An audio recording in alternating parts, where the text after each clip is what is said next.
I have been doing adult things, like last November I voted. That was really cool. I did that. I'd never done that before, which is cool. Thank you. You don't need to clap. All right, that's fine. I know it's not that impressive. I went in and went, bleh. That's how I vote, and then they gave me a sticker, and I went, I got a sticker. That was the whole voting process. I even watched all the debates, which I had never, it was my first season. I had never watched the debates before. I hadn't watched the previous seasons. It was my first season. I picked a weird season to jump in on. I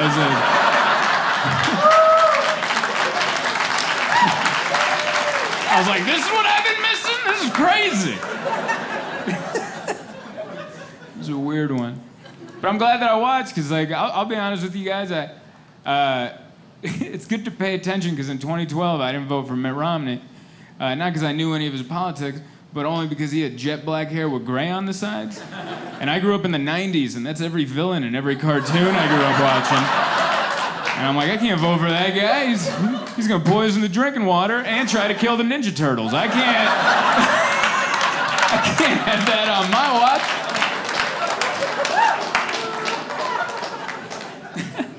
So I watched all the debates.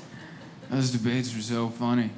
The moderator, I always felt bad for the moderator because everyone kept going over their time.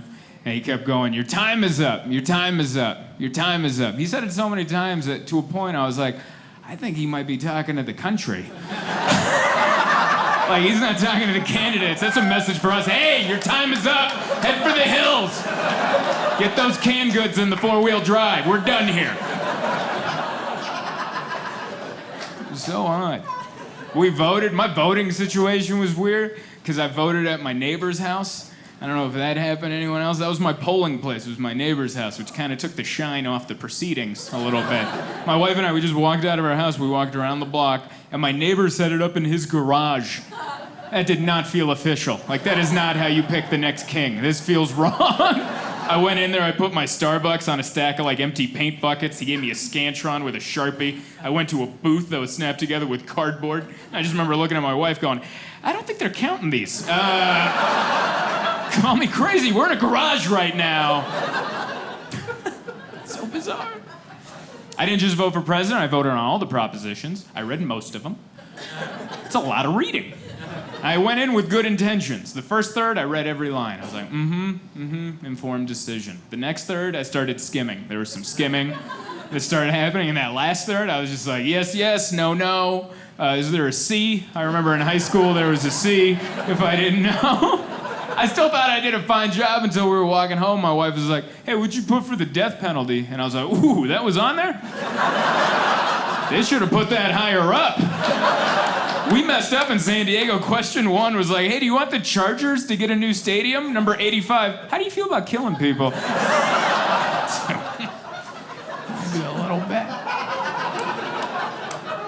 You have to be careful with the propositions because sometimes you vote stuff in, but it doesn't take action for a couple years. Like, we voted to ban plastic bags in Southern California, maybe all of it, I don't know. But now it kicked in, and it's weird now at the grocery store. It's weird out there because they don't have plastic bags anymore, and they sell them for 10 cents, and that's what they sell them for now. And I don't know who these people are yelling at the cashiers, but they are so timid. When you walk up, and they go, Did you bring your bag? Did you bring your bag? Did you bring it? Did you bring your bag? And I go, no, I didn't. That's you guys. I bring money, you have food and bags. That's how it's been this way for centuries. And then she goes, ugh, it's gonna be 10 cents for a bag. It's gonna be 10 cents. And I go, okay. I had no idea I was filthy rich, apparently, because that's not an issue. Like, who are these people just yelling? Oh, really? Well, then just put it back then. I'm taking my business elsewhere. 10 cents isn't slowing me down. But I guess since people have an issue with it, next time I'm at the grocery store, I'm gonna throw $1 down and I'm gonna go, hey, bags for everybody. That's gonna be the new Making It Rain. He just came in and threw $1 down and made a tornado motion with his hand. Said bags for, he was like the Oprah of bags. You get a bag, you get a bag. Everybody gets a bag. We carried him out like Rudy. He was our champion.